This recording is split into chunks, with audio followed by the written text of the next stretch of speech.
વિદ્યાર્થી મિત્રો, આજે આપણે ધોરણ 6 માં પાઠ 17 સુગંધ કચ્છની વિશે થોડી ગંભીર ચર્ચા કરીશું। તો કે આપણે જોઈએ તો કે સુગંધ કચ્છની જે છે એમના તો કે લેખિકા કોણ છે?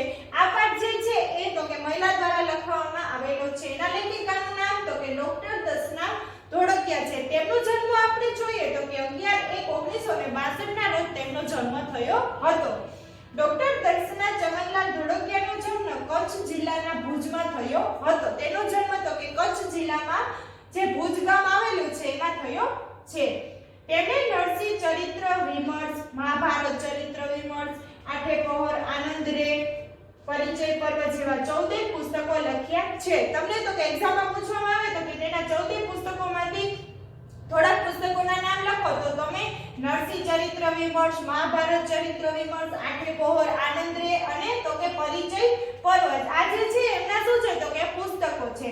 હાલ તેઓ કચ્છ યુનિવર્સિટીમાં ભાષા ભવનના ગુજરાતી વિભાગના અધ્યક્ષ અને પ્રોફેસર તરીકે સેવારત છે। તો કે હાલમાં આપણે જોઈએ તો કે કચ્છમાં જે કચ્છ યુનિવર્સિટી છે તેના તે શું છે તો કે ભાષા ભવનના ગુજરાતી વિભાગના પ્રોફેસર અને સેવારત છે।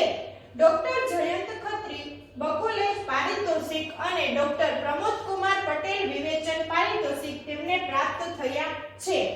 પછી આપણે જોઈએ તો કે આ એકમમાં પત્રના માધ્યમથી કચ્છના જોવાલાયક સ્થળોની માહિતીનું રસપ્રદ શૈલીમાં વર્ણન કર્યું છે। તો કે આપણે જોઈએ તો કે આ પાઠમાં તે શું કહેવા માંગે છે તો કે આ જે પાઠ છે એ તો કે પત્ર સ્વરૂપે કરવામાં આવેલો છે, દર્શાવવામાં આવેલો છે। એટલે તો કે આપણે કોઈ પણ વ્યક્તિ જે છે એને પત્ર લખતા હોય એ સ્વરૂપે દર્શાવવામાં આવેલો છે। પછી તો કે આ પત્ર છે કોના આધારે લખવામાં આવેલો છે તો કે કચ્છના જે જોવાલાયક સ્થળો છે એના આધારે લખવામાં આવેલો છે। એટલે આ જે દર્શના ધોળકિયા છે એના કાંઈનો જન્મ થયો હતો તો કે કચ્છ જિલ્લાના ભુજમાં થયો હતો। એટલે એને તો કે કચ્છની જે જોવાલાયક સ્થળો છે અને તો કે તેનું રસપ્રદ જે શૈલીનું વર્ણન છે એને કરેલું છે। પછી જે કચ્છની ભૌગોલિક સ્થિતિ પણ સુંદર રીતે આલેખિત છે। પ્રસ્તુત એકમ આપણે કચ્છની વિશેષતાઓનો પરિચય કરાવે છે। એટલે જે છે આમાં બધા એકમો આપેલા છે એ શું કરાવે છે તો કે આપણને કચ્છની વિશેષતાઓ જે છે જુદી જુદી એનો શું કરાવે છે પરિચય કરાવે છે અને સમજૂતી આપે છે। જે એને પત્ર લખ્યો છે તો કે આમાં પત્ર કોને લખ્યો છે તો કે એને બહેનને લખ્યો છે પત્ર। એ પત્રમાં એને શું કર્યું છે તો કે કચ્છના જે જોવાલાયક સ્થળો છે એની માહિતી આપેલી છે। પછી તો કે કચ્છની જે ભૌગોલિક સ્થિતિ છે એનું સુંદર રીતે વર્ણન કર્યું છે અને જે કચ્છની જે વિશેષતાઓ છે એનો પરિચય આપણને આ પાઠમાં આપ્યો છે પત્ર દ્વારા। તો આપણે જોઈએ તો કે પત્રની શરૂઆત ક્યાંથી થાય છે તો કે આપણે જ્યારે કોઈ પણ પત્રની શરૂઆત કરીએ તો કે ત્યારે શું કરવાનું હોય છે તો કે ત્યારે તેને ડાબી સાઈડ આપણે જેને આપણે પત્ર લખતા હોય છે આપણે સરનામું લખવાનું હોય છે। તો કે આપણે જે પત્ર લખે છે અહીંયા કોણ પત્ર લખે છે તો કે દર્શના ધોળકિયા જે છે એ પત્ર લખે છે। એટલે તો કે પહેલા આપણું નામ લખવાનું ડોક્ટર દર્શના ધોળકિયા, પછી તો કે તે ક્યાં રહે છે new minute road Paris bakery પાસે, પછી તો કે જે તે જિલ્લો હોય જેમ કે રાજકોટ હોય તો રાજકોટ, અમદાવાદ હોય તો અમદાવાદ, એમ તો કે આ તે ક્યાંના વતની છે તો કે ભુજ અને કચ્છના વતની છે। તો કે અહીંયા ભુજ અને કચ્છ। પછી તો કે જે તે તારીખે આપણે પત્ર લખતા હોય એની તારીખ લખવાની। તો કે આને તો કે 12/7/2011 ના રોજ પત્ર લખ્યો હતો એટલે તારીખ 12/7/2011 આપેલી છે। પછી તો કે પ્રિય સૌમિત્રી એટલે તો કે તેના મિત્રની વાત કરી છે। પ્રિય સૌમિત્રી એટલે જ્યારે આપણે કોઈ પણ વ્યક્તિને પત્ર લખી ત્યારે અહીંયા શું કરવાનું તો કે પ્રિય કરી અને એને માનથી બોલાવવાના હોય। જો કોઈ મોટી ઉંમરના વ્યક્તિ હોય એને આપણે પત્ર લખતા હોય તો કે આદરણીય તરીકે અહીંયા દર્શાવવામાં આવે છે। પછી જ્યારે આપણે જોઈએ તો કે કોઈ આપણા સગાવાલા હોય અથવા તો કોઈ નાની ઉંમરનું વ્યક્તિ હોય તો કે આપણે તેને સૌમિત્રી અથવા તો ડિયર કરીને લખી શકીએ છીએ। પછી અહીંયા તો કે મોટી બહેનનું ખૂબ વહાલ એટલે તે શું કહે છે મોટી બહેન એટલે કોણ તો કે જે પત્ર લખે છે દર્શના ધોળકિયા તે એમ કહે છે કે ખૂબ વહાલ એટલે તો કે મારો એવો પ્રેમ, ખૂબ વહાલ એટલે તો કે પ્રેમ। થોડા સમય પહેલા જ પૂરા થયેલા લાંબા વેકેશનની યાદ હજુ પણ તેને સતાવતી હતી।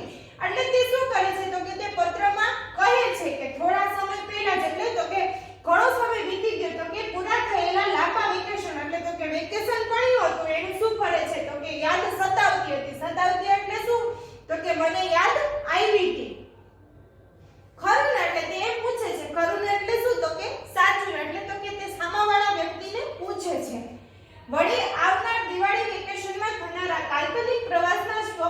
સારી રાત્રિને મીઠી બનાવતા હશે. તેમ કહે છે કે આવનારા દિવાળી વેકેશન એટલે તો કે હવે જે દિવાળી વેકેશન આવવાનું છે એમાં તો કે કાલ્પનિક પ્રવાસ તો કે જે પ્રવાસ થવાનો છે એના સપના તો રાત્રિની મીઠી બનાવતા હશે. તો કે રાત્રે તો એના સપના જોતી હશે અને શું કરતા હશે? મીઠી એટલે તો કે યાદગાર બનાવતા હશે કે હું પ્રવાસમાં આમ કરીશ, હું પ્રવાસમાં આવી રીતના મોજ મસ્તી કરીશ. હા, જો એ સંદર્ભમાં જ મને સૂઝ્યું કે આવનારા દિવાળી વેકેશનમાં તું મારી મોસાળની ભૂમિ કચ્છના પ્રવાસે આવીને આપણા કચ્છની ભૂમિનો તેની સંસ્કૃતિનો પરિચય મેળવી તો કેવું? એ શું કરે છે તો કે અહીંયા સજેશન આપે છે એટલે તો કે સલાહ આપે છે કે જો જે આ દિવાળી વેકેશનમાં જે તારે પ્રવાસ થવાનો છે એમાં તો કે તે કચ્છ જે છે એટલે તો કે મારી મોસાળની ભૂમિ એટલે તો કે એ જ્યાં જન્મ્યા હોય એની માતૃભૂમિ એટલે તો કે જે એનો જન્મ થયો હોય તેના માતા પિતા રહેતા હોય એ શું મોસાળની ભૂમિ તરીકે ઓળખવામાં આવે છે. એટલે મોસાળની એની ભૂમિ કઈ હતી તો કે એમનો જન્મ કચ્છમાં થયો હતો એટલે એની મોસાળની ભૂમિ કચ્છ છે. એટલે તે કચ્છના પ્રવાસે જવાનું કહે છે અને શું કહે છે તો કે કચ્છની ભૂમિનો અને સંસ્કૃતિનો પરિચય મેળવ એટલે તો કે જે કચ્છની ભૂમિ છે અને એની સંસ્કૃતિ છે એનો તું પરિચય મેળવજે. ચાલ તને એવું મન થાય એ માટે આપણે કચ્છની વાતો કરીએ એટલે તો કે તને ત્યાં જવા માટેનું મન થાય કે ના મારે કચ્છની ભૂમિ જોવી જ છે એવી આપણે શું કરીએ તો કે થોડી ઘણી વાતો કરીએ અને હું તને કહું કે કચ્છની ભૂમિ કઈ રીતે છે. તને થશે કે એવું તે શું છે કચ્છની ભૂમિમાં એટલે તો કે તે કોઈ દિવસ જોયો જ નથી એટલે તને એમ થશે કે આ કચ્છની જે ભૂમિ છે એના જે આટલા બધા વખાણ થઈ રહ્યા છે એ કેવી હશે. અત્યાર સુધી તો એ રણના પ્રદેશ તરીકે ઓળખાતો પ્રદેશ હતો એટલે તો કે કચ્છની જે ભૂમિ છે એને શું ઓળખવામાં આવતું તો કે રણના પ્રદેશ તરીકે ઓળખવામાં આવતો હતો. એટલે અત્યાર સુધી તો શું કરતા તો કે લોકો એને રણના પ્રદેશ તરીકે ઓળખતા હતા. હજુ હમણાં સુધી બહારથી આવતા લોકો માટે કચ્છ એક અજાણ્યો સજારૂપ લાગે તેવો પ્રદેશ હતો. એટલે તો કે હમણાં જે બહારથી આવતા લોકો એટલે તો કે આપણે ફરવા માટે જાય છે બધા અલગ સ્થળો એટલે એમ કે છે કે આપણે કોઈ પણ વ્યક્તિ હોય એ તો કે ફરવા માટે કચ્છમાં જાય તો કચ્છના લોકો એને બહારના ગામના જ વ્યક્તિ કે ને આપણે જે છે આપણે રાજકોટમાં કોઈ ફરવા આવ્યો તો આપણે એમ કહીએ કે બહાર ગામથી આવ્યા હશે. એટલે તો કે જે બહાર ગામથી લોકો ફરવા માટે આવ્યા હતા કચ્છમાં તે શું કરતા તો કે એક અજાણ્યો અને સજારૂપ લાગે તેવો પ્રદેશ હતો.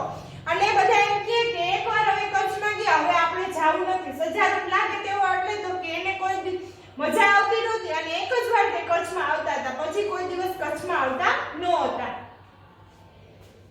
પછી આગળ કવિ શું કહે છે કે પણ ખરેખર જે લોકો કચ્છમાં રહ્યા એટલે શું કહે છે કે તે લોકો શું કરવા હતા તો કે ફરવા જ આવતા હતા પરંતુ જે લોકો કચ્છમાં રહ્યા એટલે તો કે રહેતા હોય અથવા તો અત્યારે પહેલા રહેતા હોય અથવા તો કે અત્યારે રહેતા હોય કચ્છને માણ્યું એટલે શું તો કે જ્યારે લોકો રહેતા હોય ત્યારે તે શું કરે તો કે કચ્છને ઓળખતા હોય અને એનો અહેસાસ હોય એમને સત્ય સમજાયું એટલે તો કે એમને જે સાચું સમજાયું છે જે લોકો કચ્છમાં રહે છે અને જે લોકોને કચ્છને માણ્યું એટલે તો કે એના આનંદ લીધો છે એને જ સાચું સમજાતું.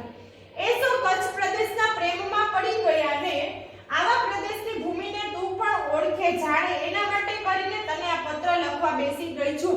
એટલે જે છે એ કહે છે કે હું જે આ પત્ર લખવા બેઠી છું એ શેના માટે છું તો કે કચ્છ પ્રદેશના પ્રેમમાં પડી ગયા ને આવા પ્રદેશની ભૂમિને તું પણ ઓળખે તો કે જે લોકો જે છે એ કચ્છ પ્રદેશના પ્રેમમાં પડી ગયા છે અને તું પણ આ ભૂમિને ઓળખ અને જાણ એટલે તો કે એના જે રહસ્યો છે અને એમાં જે જોવાલાયક સ્થળો છે એને ઓળખ અને એની જાણકારી મળે એના માટે જ આ પત્ર લખવા હું બેઠી છું. ભાઈ શું મિત્રી કેવો છે આપણો આ પ્રદેશ એટલે તે શું કહે છે કે આપણો જે આ પ્રદેશ છે એ કેવો છે હવે એનું વર્ણન કરે છે. ધીંગી ધરા ધીંગા ધોરી ધીંગા બોલ અને ધીંગી બોલી. તે શું કહેવા માંગે છે તો કે ધીંગી ધરા એટલે તે શું કહેવામાં આવે છે ધરા એટલે શું તો કે જે જમીન છે એને ધીંગી ધોરી એટલે તો કે જે જમીન છે એને કહે છે. ધરા એટલે શું તો કે બળવાન. પછી તો કે ધીંગી બોલ એટલે શું કરે છે તો કે આપણે જે બધી આ બધું વસ્તુ બોલતા હોય એ બધું અને ધીંગી બોલી એટલે શું તો કે જે આપણી ભાષા છે અલગ વિચિત્ર ભાષા હોય જેમ કે આપણે કોઈ પણ બીજા પ્રદેશમાં જઈએ તો એની બોલી અલગ હોય એવી રીતના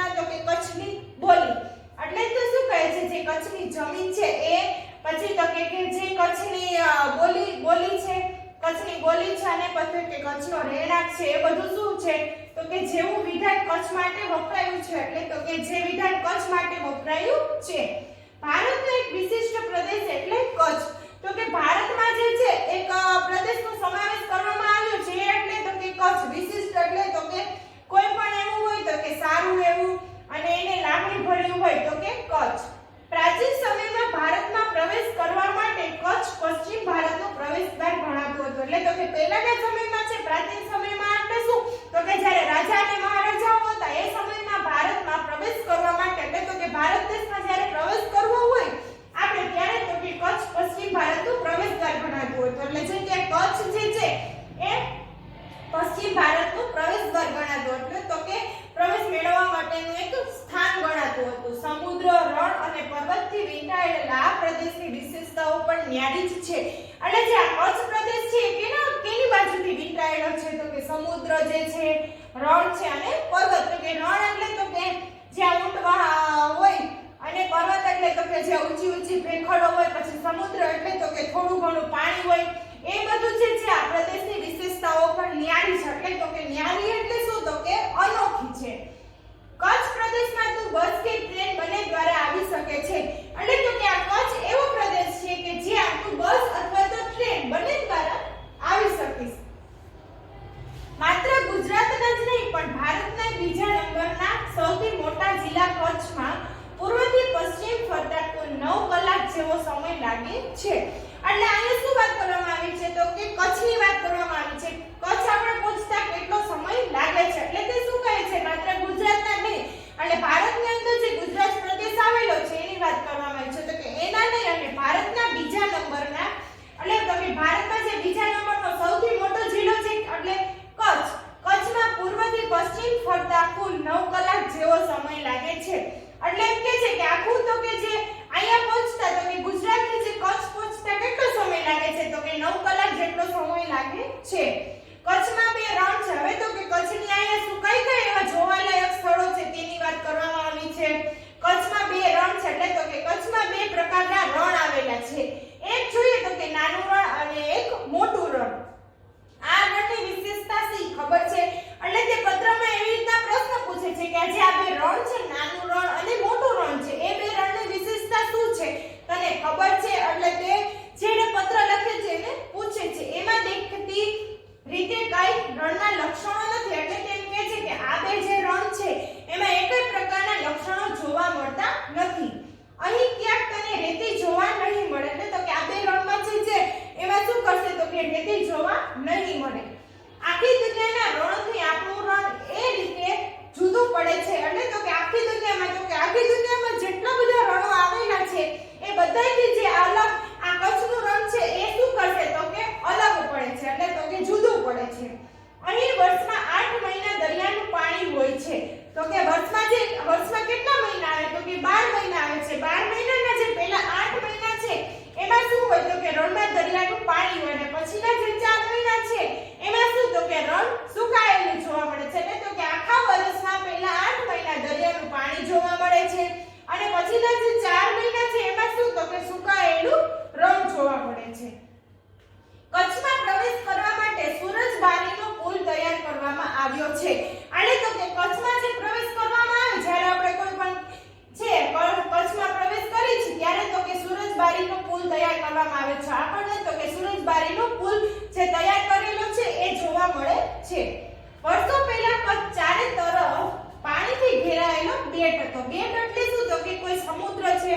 આપણે જોઈ દ્વારકા તો કે બેટ દ્વારકા એટલે તો કે દ્વારકાથી જે બેટ દ્વારકા છે વચ્ચે જવા માટે શું તો કે એક એવો નદી છે. નદીમાં તો કે આપણે હુડિયા દ્વારા પસાર થઈને જઈ શકીએ છીએ. એવી રીતના શું છે તો કે પહેલા કચ્છમાં ચારે તરફ પાણી હતું એટલે તો કે ઘેરાયેલો બેટ હતો. ચારે તરફ પાણી હતું એટલે એને શું કહેવામાં આવતું હતું બેટ તરીકે ઓળખવામાં આવતું હતું.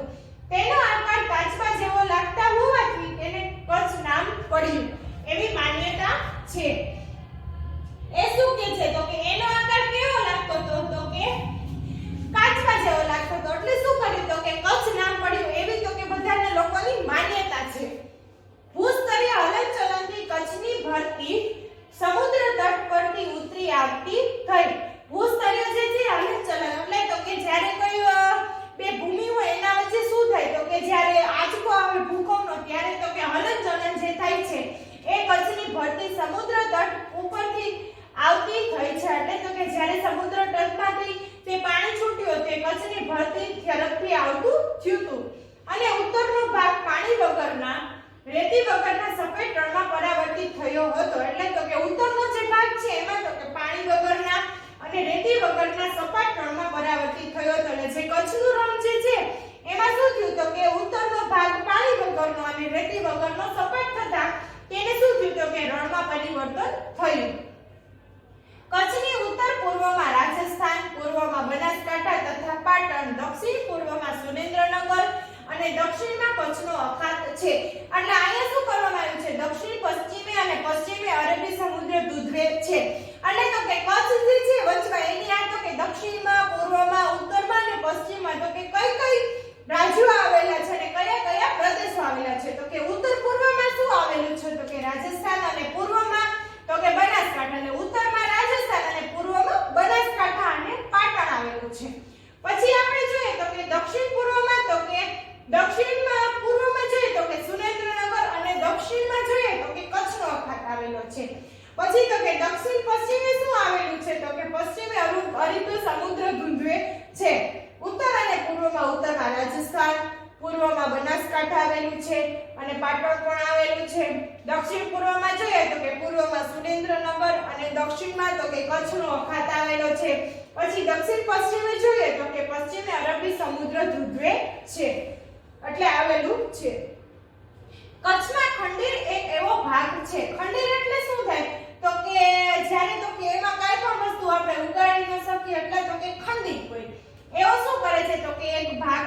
છે જે ચારે તરફ રણથી ઘેરાયેલો છે જે ભાગ છે આ જે ભાગ છે તેની ચારે તરફ એટલે તો કે આજુબાજુ શું છે તો કે રણ છે આ રણમાં પાણી ભરાયેલું રહે છે તો કે આ જે રણ છે એમાં શું જોવા મળે છે આપણને તો કે પાણી ભરાયેલું મળે છે એટલે તો કે બારોબાર શું જોવા મળે છે પાણી જોવા મળે છે ખડીર પેટની વચ્ચે ધોળાવીરા નામે નાનું એક ગામ છે એટલે તો કે આ જે ખડીર પેટ છે એની વચ્ચે શું છે તો કે ધોળાવીરા નામનું એક ગામ છે ધોળાવીરા એટલે તો કે ધોળાવીરા તમે આગળ ભણવામાં આપણે આવી જ ગયેલું છે કે ધોળાવીરાની શું વિશેષતા છે ઈસવીસન 1917 અને 71 માં ધોળાવીરામાં કેટલાક પુરાતત્વીય પુરાવા મળ્યાને ખોદકામ કરતા જમીનમાંથી સમગ્ર નગર રચનાની વિશાળતા જોવા મળી છે જે હડપ્પા સંસ્કૃતિની યાદ અપાવે તેવી છે આપણે જોયું તો કે આગળ આપણે સમાજમાં ભણીએ છે તો કે હડપ્પા સંસ્કૃતિમાં જે ધોળાવીરા નામનું ગામ છે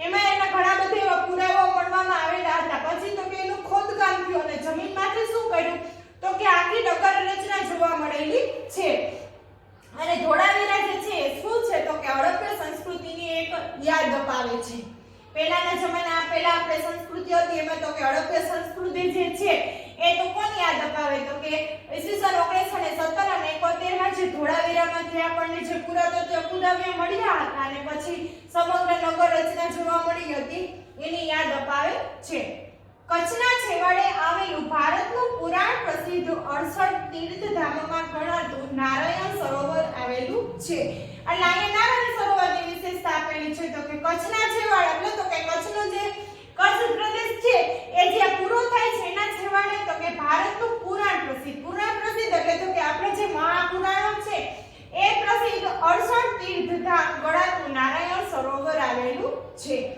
જેની ચારે તરફ સમુદ્ર અને વચ્ચે પાણીનું સરોવર છે એની આજુબાજુ શું આવેલું છે તો કે સમુદ્ર આવેલું છે અને વચમાં શું આવેલું છે તો કે પાણીનું સરોવર આવેલું છે ચારે બાજુ સમુદ્ર અને વચમાં તો કે પાણીનું સરોવર ત્યાંથી 2 કિમીના અંતરે કોટેશ્વરનો દરિયો ગાજે છે 2 કિમી એટલે શું થાય તો કે 2 કિલોમીટર અંતરે એટલે તો કે જે વચ્ચે અંતર હોય છે એટલે આપણે જ્યારે જવા આવવામાં જે સમયગાળો લાગે છે એટલે 2 કિલોમીટર જેટલો સમયગાળો લાગે છે નારાયણ સરોવર અને કોટેશ્વરના દરિયા વચ્ચે કેટલાનું અંતર છે તો કે 2 કિલોમીટરનું 2 કિલોમીટરના અંતરે કોટેશ્વરનો દરિયો ગાજે છે એટલે શું તો કે આવેલો છે કચ્છમાં આવું જ બીજું પ્રાકૃતિક સ્થળ હિણોધરનો ડુંગર છે હવે તો કે બીજું આવું પ્રાકૃતિક સ્થળ એટલે શું તો કે જ્યાં આપણને પ્રકૃતિની અનુભૂતિ થાય એવું સ્થળ ત્યાં ઈ કયું છે તો કે હિણોધરનો ડુંગર છે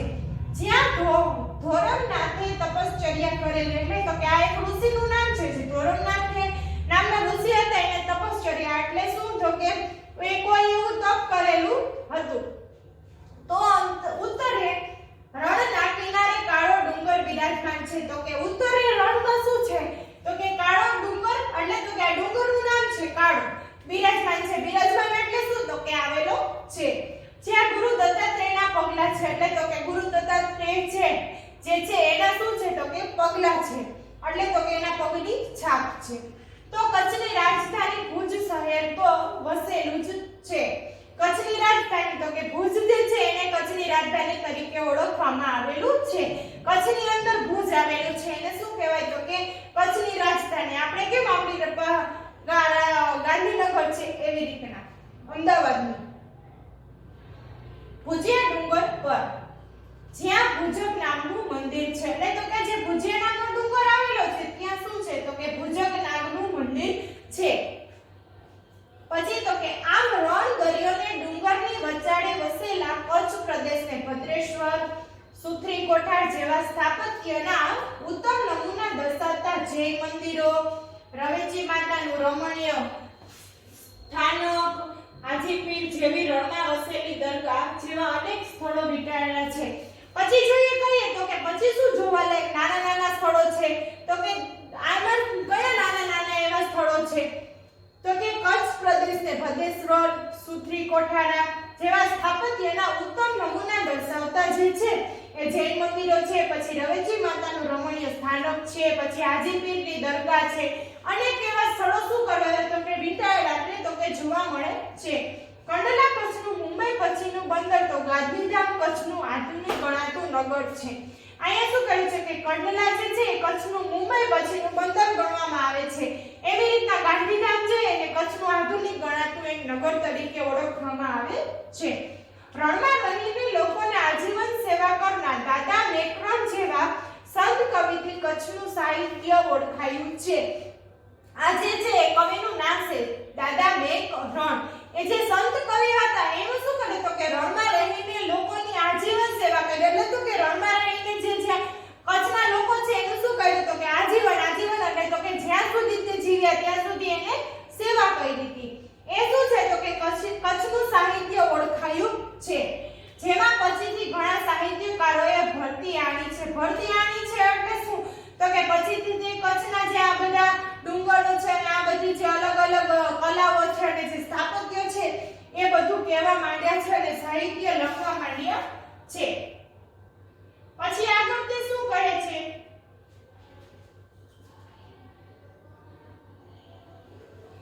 તો વાલા સૌમિત્રી આ છે આપણા પ્રદેશની સુગંધ. અહીંયા જે છે આપણું પાઠનું નામ છે.